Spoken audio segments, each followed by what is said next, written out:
In the event of a global catastrophe, there would be an extraterrestrial intervention. That would be ET. Or if, and this is what we're afraid of, if we continue to develop these technologies where we are a threat to other planets or a serious threat to ET assets, at some point, out of self-defense, they will have to shut those operations down. The ETs will. And I know a man who spent quite a bit of time in S4, the very sensitive area underground at Nellis Air Force Base, Area 51, where they track communications, that this was a huge problem, that the ETs were less than amused that we had taken their technologies and flipped it on them, and we're using them in weapon systems against them. And so that largesse and patience probably has a limit. And I'm not trying to scare people, but I think that any organization, and this is a interplanetary organization out there dealing with this, it's not just cowboys and Indians out in space. And there's a leash. We can only go down, pull that leash too far, and it's going to snap back. So I warned about that last summer, because we've gotten increasing intelligence that we humans are going too far with the exploitation of these technologies and weaponizing them and turning them against the ETs. So this is something that neither the president nor the Congress has any control over. And that is dangerous. That is the greatest existential threat, more than China, more than Iran, more than Russia, more than Hamas, more than any of them.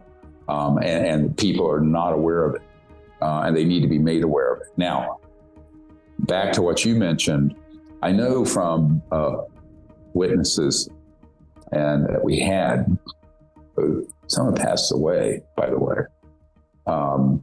There is a 1997 gathering we did for Congress, 27 years ago.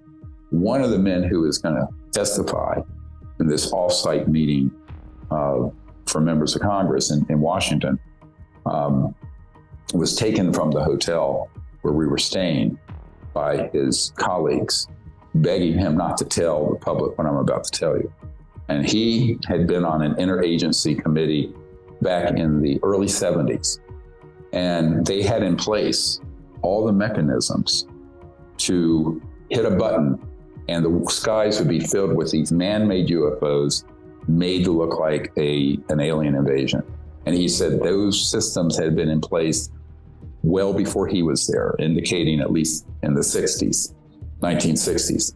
So I would say for the better part of 60 years, there have been operational systems where they could stage such an attack. And I believe there have been limited staged events like that already. For example, you hear about these, an event where there were some villagers and people killed in South America by a UFO, where they targeted it and it blew up the whole village. Same thing in Africa. Those were us doing that for its psychological warfare value.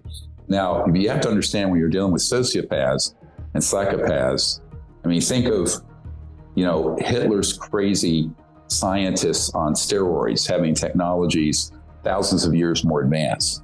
And then you begin to realize how dangerous this organization is, because having trillions of dollars and some of the brightest minds I've ever met and the actual materiel, retrieved extraterrestrial vehicles, you're going to have some amazing breakthroughs.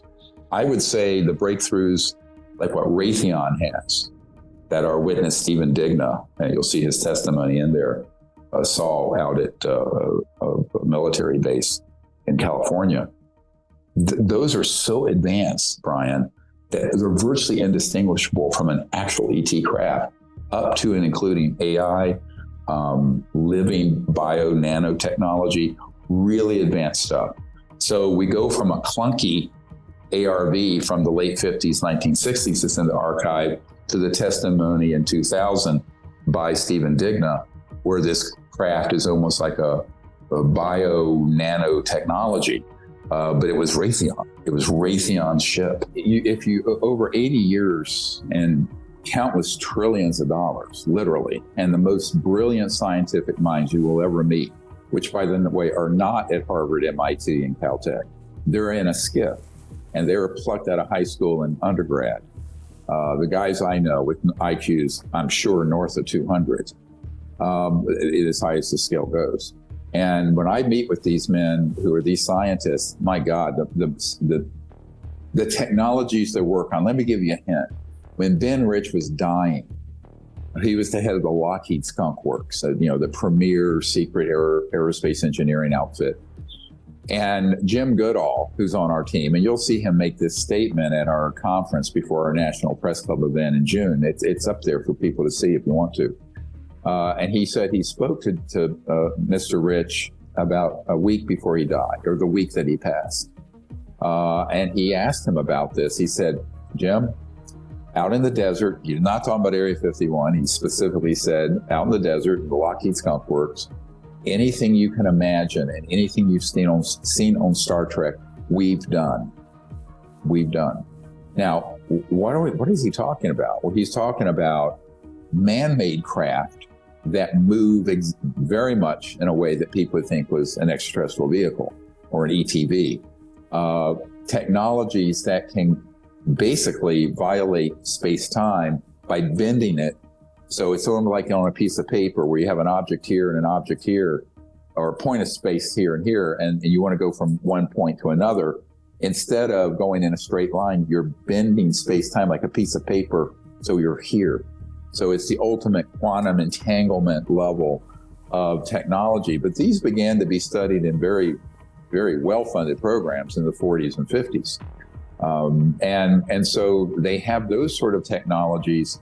And one of the shocking things, I think, for most of the people in Congress, when I meet with them, I'll throw the footage up you're referring to of, David Fravor chasing this object off the coast of California. I'll say that object, I can prove, is from the Lockheed Skunk Works. It is not of alien origin. And of course, they're all assuming it's from China or another country. I said, no, it's in your backyard. And I've talked to members of Congress. I said, it's in your jurisdiction. It's in your congressional district. But how can you prove that? I can prove it by the people who've handled them. I can show them where the entrance to the underground base is. I have a photo of it. We have all of this, and I'm turning all of it over. I mean, I have no use for it. I'm a private citizen who's just researched and collected all this over a 30-year period through just sheer, frankly, stubbornness.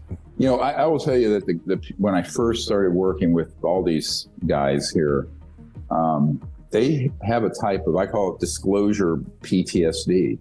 It's a traumatic. And people laugh. I said, no, this is very, for me, in the 1990s, it was very traumatic to find out about this was absolutely real, that it was being kept secret, that it was out of control, and that there was a compartmented part of it that were already committing atrocities such as staged fake alien abductions and mutilations. Everybody's heard of these. Everybody assumes they're alien. They are not. We have a testimony from Air Force intelligence officer as well as documents that prove that those are being done by humans for their, quote, psychological warfare value. So the sort of manipulation that some people observed with COVID, put that on steroids. And that's what you're dealing with here. To what end? So I think there are two things. One is that they want to keep the energy technologies away.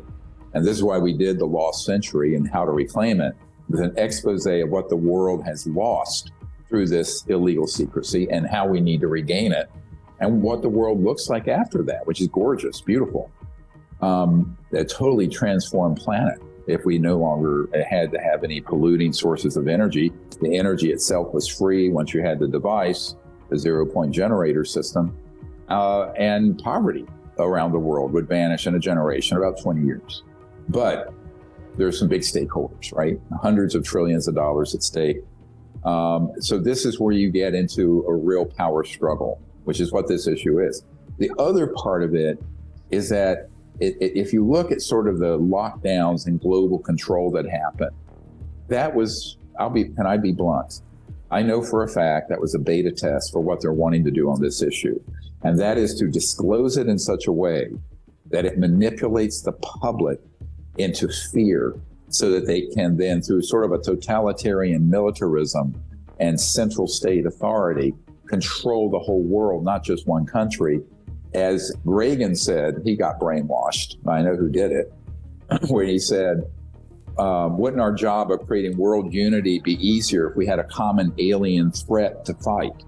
So this is why they've spent so much time making, bad Hollywood movies and UFO conferences and staging these ridiculous abductions, which are gruesome, and there are terrible victims of those. But they're not being done by extraterrestrial beings. They're being done by what's called stagecraft, using advanced man-made ET-looking craft, but they're not ET, and other technologies, electromagnetic warfare systems, chemical canisters, and what have you. And I've debriefed a number of people who have been both the operators of those systems and the victims.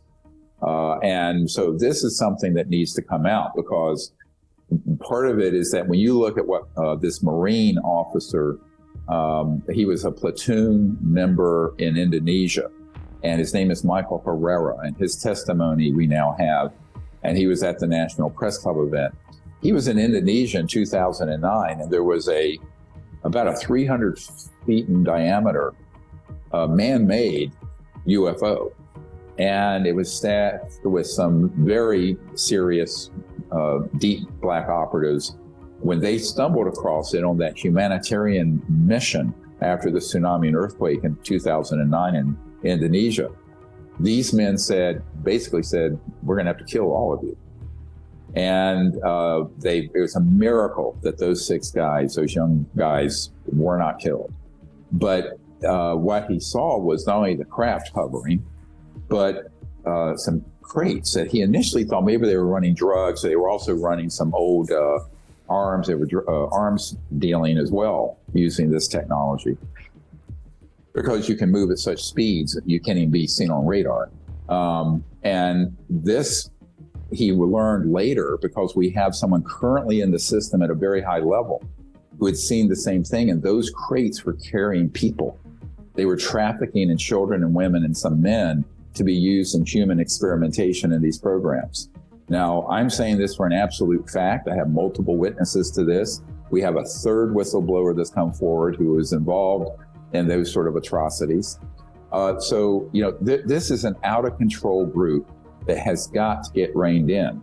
The risk is that they start pushing buttons and pulling levers before that can happen. So on the one hand, we're making great progress. On the other hand, to be blunt, Brian, the time is not writ large on our side. Right. Because I met with a man in the 1990s who had been on an interagency committee dealing with this, that he said in 1974, we could have pushed a button and we would have had all these man-made ATs, advanced technologies, that look like UFOs. And to a jet pilot, they do, like Mr. Fravor. Because they are a UFO. They're unidentified to them, not to us. And so we can launch those all over the world, do a few things, and it'll look like we're under alien attack. That has always been the long-term plan.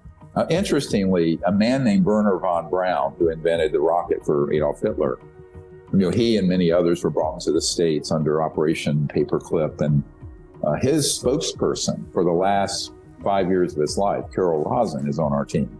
And on his deathbed, he said, yes, that is the plan. They're going to stage an alien threat. There is no alien threat. We're the problem. There are aliens out there, but they're concerned about our hostility.